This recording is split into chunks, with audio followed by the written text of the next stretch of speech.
Food is more than just what's on our plate. It's the places where it's grown, it's the people who grow it, and so much more. Join me, Janice Person, your host, on Grounded by the Farm every other week as we talk about the foods we love.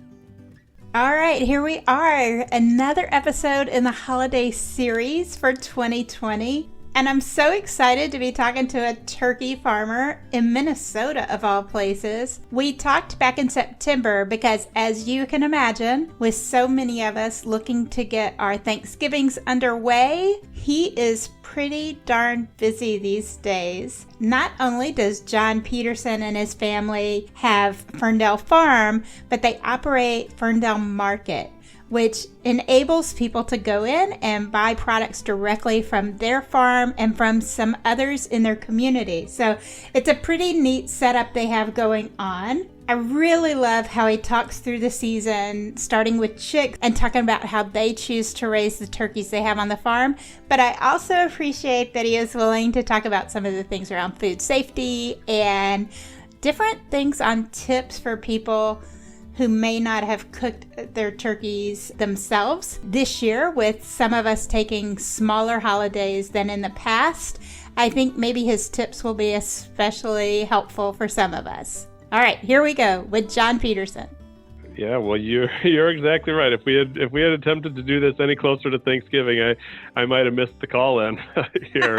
Busy would be the appropriate word for our November, and we're just sort of busy on all fronts. I mean, we have the farm piece, and so we're of course really busy getting turkeys ready for Thanksgiving tables. But then we have our on-farm store, and so we're actively taking orders from customers that are going to be picking up a fresh Thanksgiving turkey, and we also wholesale our turkeys to retailers and restaurants across the region. So we're busy distributing turkeys as well. So it's sort of like, all of the puzzle pieces are in the air, and and we're working hard and juggling to get them to fall into the right place. Well, let's start talking about the farm part first. A lot of people have seen like chicken barns, but what does a turkey farm look like? I've seen some videos from your place, and we'll put that in the show notes so people will get a visual. But let's describe what it looks like in words. Yeah, absolutely. So our farm happens to be about 140 acres. Our farm is in some ways similar to the way another farm would be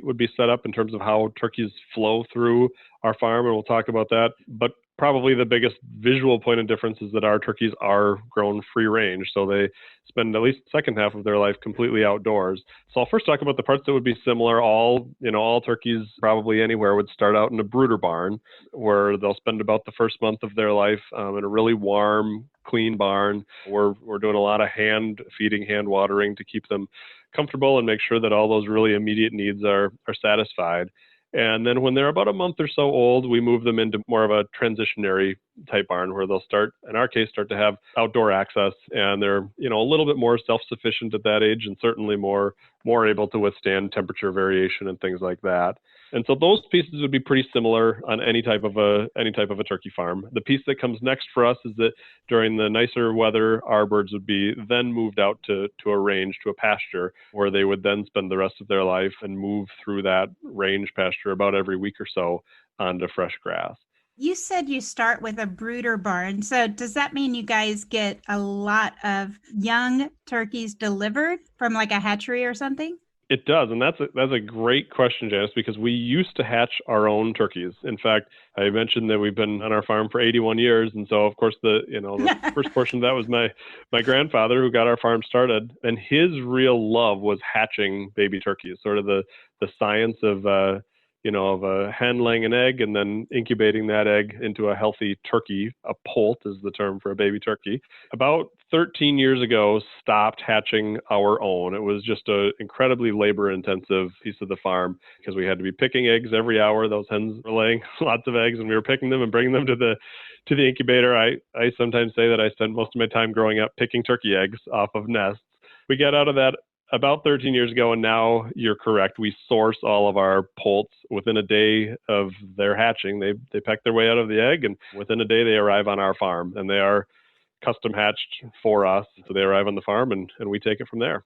Right. I think a lot of people have probably heard friends or something talk about getting backyard chickens, and they get them as baby chicks and they raise them up from that. So it's very similar to to that even on a backyard basis. So people could raise backyard turkeys maybe? Why get into it? You got a good place to get turkeys. Well, tell me some of the differences with turkeys, because for some reason, I think the noise level might be really different.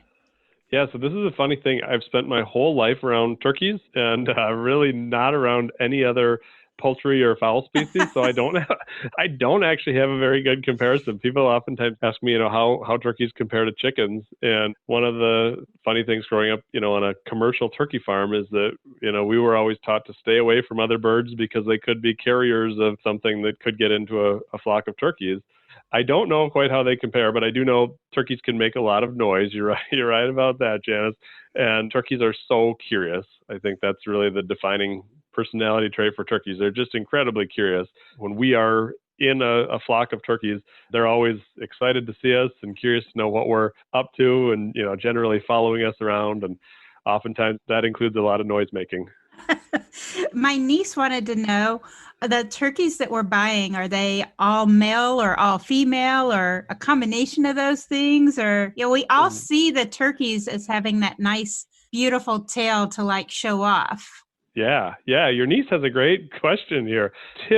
Most typically, the turkey that you would purchase as a whole turkey would typically be a hen, a female turkey, with few exceptions. At Thanksgiving, we do have some toms, male turkeys that would be sold as a whole turkey, but typically folks are looking for smaller size turkeys, and that would come from a hen. And then our toms are oftentimes more of a meat type turkey that we would grow to a larger size for more cut up or boneless products. How long does it take for a turkey to go from that? What is the baby called again? A poult. Yeah. A poult? Okay. Yep. How long does it take from that to market weight or to your sales weight? Yeah, it's anywhere from about 4 to 6 months, depending on whether it's a hen or a tom, and then the size that we're growing them to, 4 to 6 months. I guess the cycle for Thanksgiving is probably the biggest driver of turkey sales, I'm gonna guess. You are going to guess correctly. Yes. Or holiday sales, at least. For sure. Yeah. And Thanksgiving is the pinnacle of the holidays in the turkey world. I always say our year starts and ends with Thanksgiving. And, as a farm focused on, sustaining what we do, we're always looking for ways that we can continue to bring demand into other portions of the year. And so we've added a lot of other turkey products that can really help give us, 12 months of foundation. But you are absolutely right. Thanksgiving is certainly the time that every family in America thinks about purchasing a whole turkey. Yes. In addition to Thanksgiving, what are the other drivers? Well, nationally, you're exactly right that the per capita consumption of turkey is driven in large part by deli sandwiches, and I think people are oftentimes they may struggle to think of times beyond Thanksgiving that they eat turkey, and yet how often do you go and order a turkey sub or something like that? So those are ways that a lot of the turkey would be consumed 12 months a year. We do some of those products. We make a smoked turkey breast and a roasted turkey breast that are great for sandwiches and salads and things.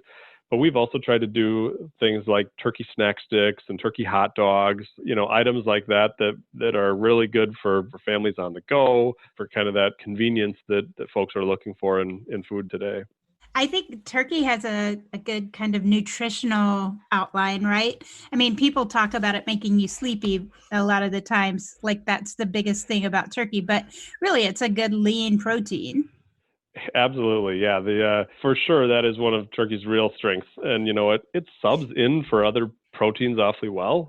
Our turkey hot dog, for example, or our turkey snack sticks carry the same kind of a great flavor that you would expect from a hot dog or a snack stick made with another protein, because turkey does take on those other flavors really well, and yet it is incredibly lean.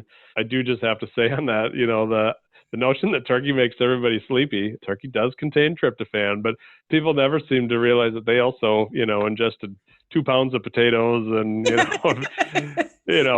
piles of stuffing and cranberries. It's the whole big meal a lot of times, right? Yeah. I think the turkey gets a bad rap after everybody has a big meal. Well, I would probably agree with you on that. But, it's easier to find somebody else to blame than to look at ourselves at how much we put on our plate. Yeah, well, and I'm as guilty as anybody. My Thanksgiving plate is always heaping, but when I go take my nap, I know it might have been some of the other items that did it. Yeah. Can you tell me, you mentioned that you guys sell in your market, but you also sell to some wholesalers and others. How does the processing work? We don't process on farm. We work with a USDA processor also here in Minnesota. In fact, all of our processing, both the slaughter piece and then also, for any of our sausage or smoked products or anything like that, we use other Minnesota processors. So we're sort of fiercely proud to be an independent Minnesota farm. Want to extend that to all the processors that we work with that are also local independent folks. So all of our birds travel to our slaughter facility for processing, and then they come back to us here, at which point we would either sell them, like you mentioned, through our on-farm store, or they would be distributed into one of the restaurants or retailers or grocers that would carry our turkey from there.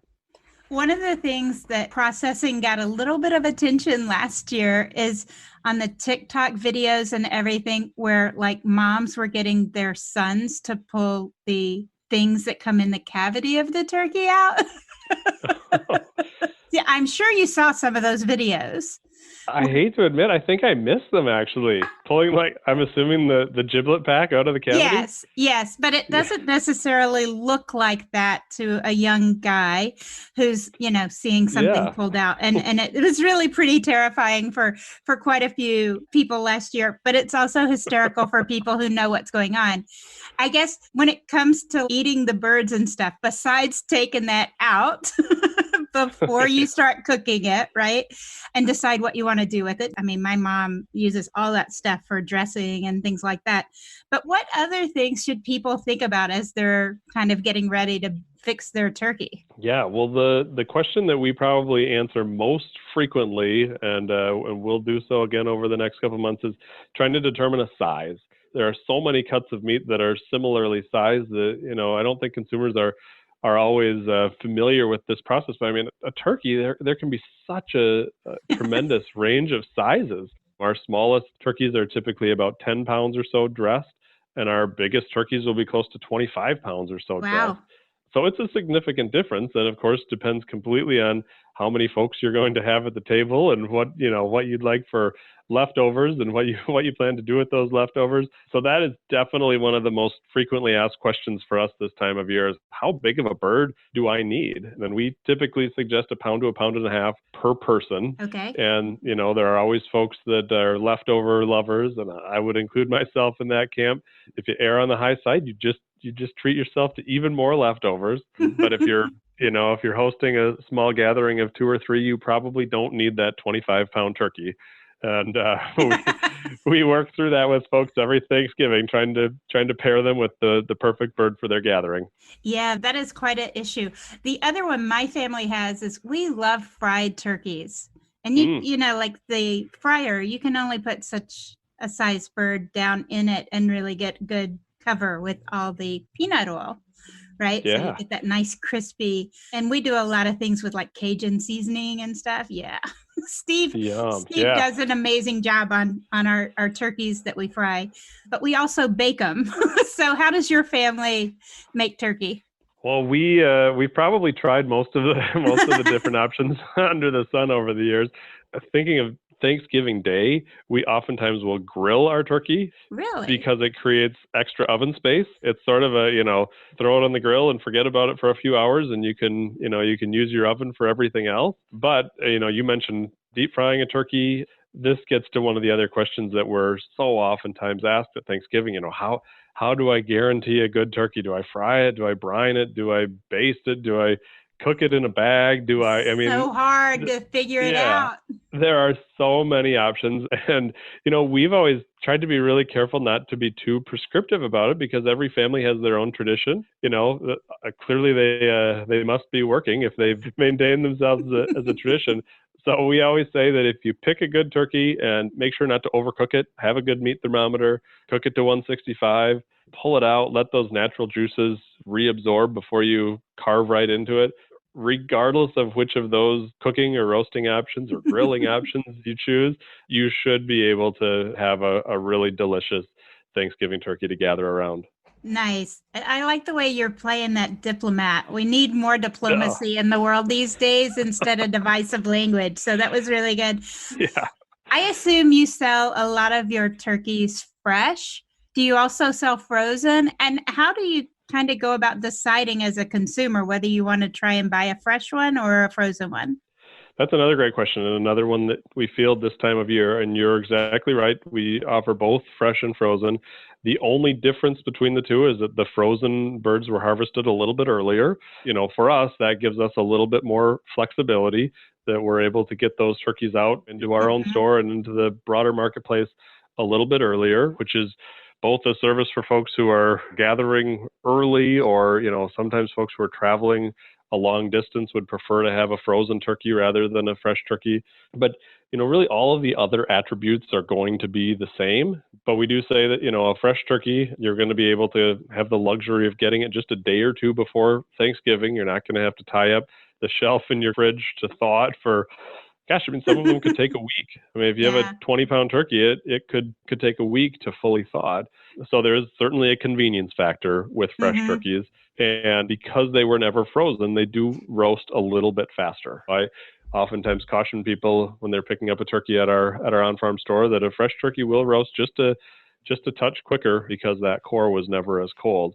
But either are a great product. Our frozen turkeys are flash frozen at our processor, so in many ways they're just as fresh as the fresh turkeys. Right. That flash frozen helps with maintain all the food safety, right? Food safety is always a question with almost any food. And I noticed you said, and thawing it in the refrigerator, which is a great point on sort of some of these things. Sometimes if you've never done turkeys, you think, oh yeah, just pull it out of the freezer and cook it. It takes a long time to thaw a turkey. Yes, it's not like pulling out a hamburger patty and having it thawed in time for dinner, especially when you're in those, 20 plus pound turkeys. We generally say that it takes 24 hours to thaw every 3 or 4 pounds of turkey. I mean, those bigger birds can be pushing a week in your refrigerator to get fully thawed. Yeah, and just putting them out on the cabinet would probably lead to some food safety concerns for part of the birds getting Uh, so warm on the outside. So it's best to kind of defrost in the refrigerator, right?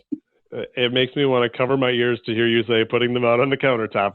That is that's not what we're supposed to do. So I mean, you can, for folks, and this comes up most years. The day before Thanksgiving, somebody realizes they haven't fully thawed their turkey. You can, in a water bath, you can Yep. safely thaw a turkey more quickly. There are ways to expedite the process safely, but I would never want to know that somebody put a turkey out on the countertop. That would not be the recommended way to do it. That's exactly. I wanted to make it really clear. Yep, we I we will really go on the record appreciate we really appreciate food safety efforts on poultry and things. I mean, you just don't want to get in a bad spot. for I've sure. No, never I've never had that in my family, so we've got some great cooks, obviously. With that leftover turkey, do you have great ideas for us on what to do with it? So many people don't plan it out, and suddenly the next day they're like, "Oh my gosh, I'm not going to eat turkey sandwiches for the next 3 days." yeah. Well, I might let you down here because I'm pretty simple with my turkey leftovers. I do love a turkey sandwich. In fact, I just had lunch shortly before we're visiting here today, Janice, and God's honest truth, I had a turkey sandwich. So I never tire of a good turkey sandwich, and especially that kind of day after, just the simple turkey sandwich. Get some really good bread and a good cheese to pair with it. I think you can make an awfully good turkey leftover for the next couple of days with a sandwich. I love it. I love it. Do other people in your family have other preferences though? I don't I don't actually know that we have strong traditions Okay, as to you're what still would too be. busy cleaning out the store and getting Yeah, everybody going, huh? we're probably still in our Thanksgiving nap, right? Yeah, no, you are certainly hitting on the truth that those days after Thanksgiving are really our family's chance to catch our breath after such a big push to get to Thanksgiving Day. So we're of course still eating our Thanksgiving leftovers, but probably lacking the ambition to do anything anything much more creative with them. We haven't talked much about the market. Tell me a little bit about the Ferndale Market and what you guys do there for your customers.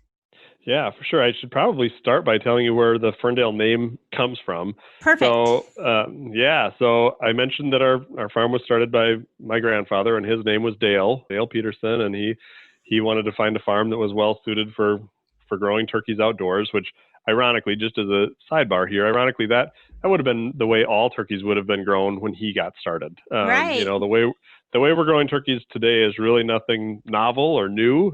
I always think we're sort of the dinosaurs that have, held on to these practices after most others have gone away from them. But, this is the way that my grandfather would have started growing our turkeys. So his name was Dale. And shortly after he got the farm started, he met my grandmother to be, and her name was Fern. So Uh, Fern and Dale were my grandparents. I love when that recognition happens that this is where our name comes from. And, yeah. now for me, 3 generations later, there's just a ton of pride in having their name literally on our storefront and on the label of every turkey product that leaves our place. That's really rewarding What a for us. legacy. Yeah. Absolutely. Yeah. Yep. That's a quick backstory on where the name comes from. But the store itself, interestingly enough, actually sits in our former hatchery building. We talked about when we used to hatch our own poults, and we remodeled our hatchery building. So it is right on our farm. And during the summer months, if visitors come, you can oftentimes see turkeys out on range right behind our market. It is truly an on-farm market. And our vision really was to be able to bring customers to the farm, to the source of where their food was being grown. And, so oftentimes the model in agriculture today is that food is grown out in rural areas and then trucked into the cities. And oftentimes the consumer doesn't know where their food comes from. And likewise, many farmers don't know where the food that they've put so much care and energy into raising goes. So we really wanted to turn that on its head and give people the chance to come right to the farm to source their, in our case, turkey products. And yet we saw when we were planning to open that there were a lot of other local farmers and food makers in our area of southern Minnesota that were doing a lot of really unique things Uh-huh. in terms of, sustainable farming practices and making some really creative traditional foods and things. So we decided to broaden the scope and pull together a whole host of local foods in our store, Ferndale Market, and have today foods from about 100 different farmers and food makers. Wow. Yeah, so everything from delicious cheeses to, of course, other meats. I mean, meats and dairy are probably our specialties, but great seasonal produce, and at Thanksgiving we bring in a lot of other kind of holiday and seasonal specialties to round out Thanksgiving and Christmas tables as well. With the whole idea that we really want to sustain what's happening right here in our local region and make it available for shoppers that value those kinds of foods. That's amazing. I think for a lot of people, going out and visiting a farmer's market, or in your case, a farm market, is a way to sort of connect with the local community. And it sounds like you're making sure that not only your farm is able to show up, but a lot of other farms, and perhaps you have like jams and jellies from locals. Is that some of the Definitely, kinds of yes, things? Yeah. for So sure. Yep. those are the kinds of places I love to go and end up just going here, take all my money, because I get so many ideas. And I don't know how many honeys I have from how many different parts of the US, but I end up having all those and have different reasons for liking different ones too. So I bet everybody can get that whole flavor profile there when they come out to see you guys at Ferndale. Absolutely. Yeah. And one of the things that we're really working through sort of as we speak this year is that we typically, of course, are awfully busy in that week before Thanksgiving with customers coming to pick up their Yeah. fresh Thanksgiving turkey. And many of those folks have ordered them weeks or maybe a month in advance, letting us know what size turkey they need and when they plan to come get it. And it's one of our great traditions. I mean, certainly one of my favorite weeks of the whole year is getting, to reunite with so many of these folks that have our turkey at the center of their traditional meal.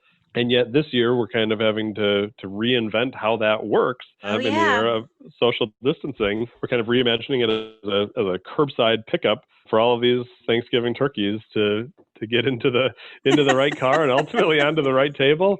So that has been one of the pandemic related challenges and opportunities for us, is to figure out how we can maintain that tradition in the way that feels most safe this year. Yeah, it's interesting.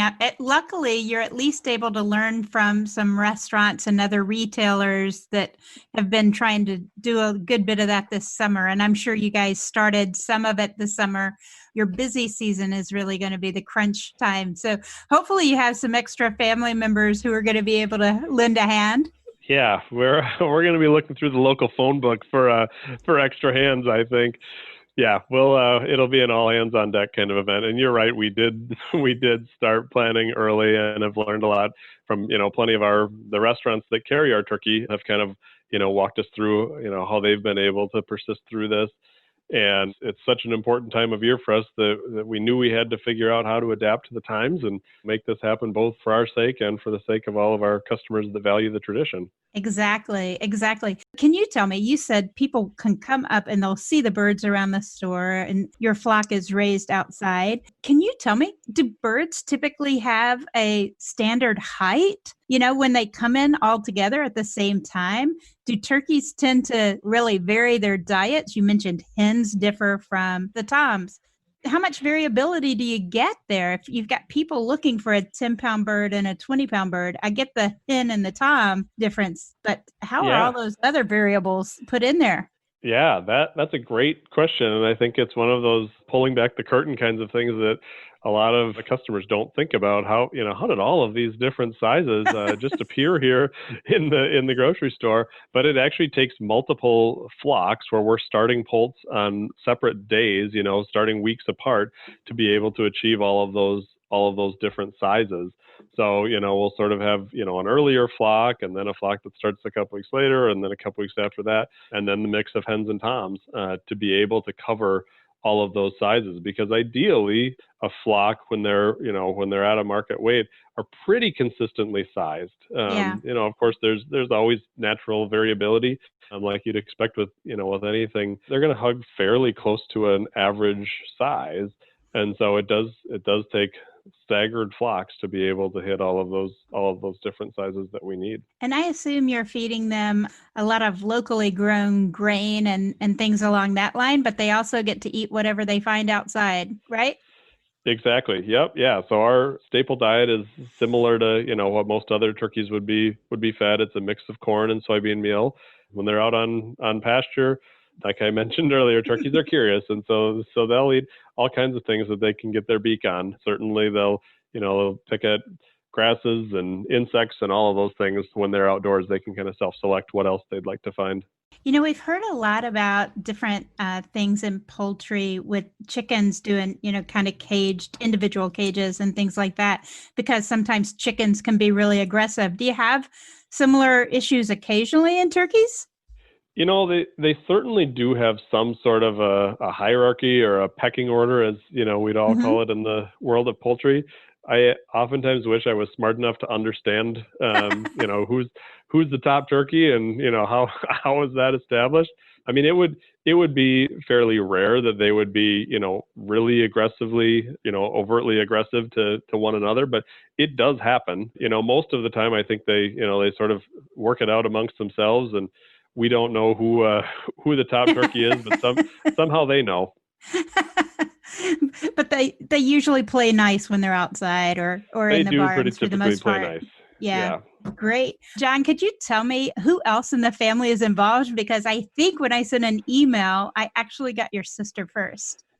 You are correct. Yes, we are very much a family business. Both my sister and myself are in the third generation. My sister does all of our marketing and communications work, and then also parents, the second generation, Dick and Jane, are still actively involved and live right on the farm with my wife and myself and our son. We all have separate homes right on the farms. We have a lot of opportunity to both work and be together as a family, and that's really still what guides all the decisions that we make. We want to carry forward the tradition and the legacy that my family's had here, and take care of the land that we've been on and the turkeys that have been a part of our farm for 81 years now. Wow, that's amazing. 81 years in a family farm. That's a lot of turkey. It is a lot of turkey, absolutely. Thank you so much for joining us. I can't wait to get this and the other parts of the holiday series live, because I think for me, I certainly will be looking at my Thanksgiving meal a little bit differently, having learned this much about turkeys. Wonderful. I can't wait to hear it and really appreciate the chance to be a part. Thank you so much, Janice. All right, so there we are, the conversation with John and his family. Catherine there, his sister, works on the farm as well. If you're in the Minneapolis-St. Paul area sometime or down near Rochester or something, it's not that far away. Town's name is Cannon Falls. We're going to put some photographs and some videos, things like that, up on groundedbythefarm.com. They'll also be in your show notes, so give it a check. And hope you guys will stick with us for the rest of the holiday series. We have several more coming up. Now that we're past Halloween, we've moved on into Thanksgiving and eventually into Christmas. And next up will be cranberries. And I can't wait to show you what all was going on there. We'll talk about it, and we'll have some great stuff in the show notes on that one too. Thanks so much. We'll talk to you guys later. Bye.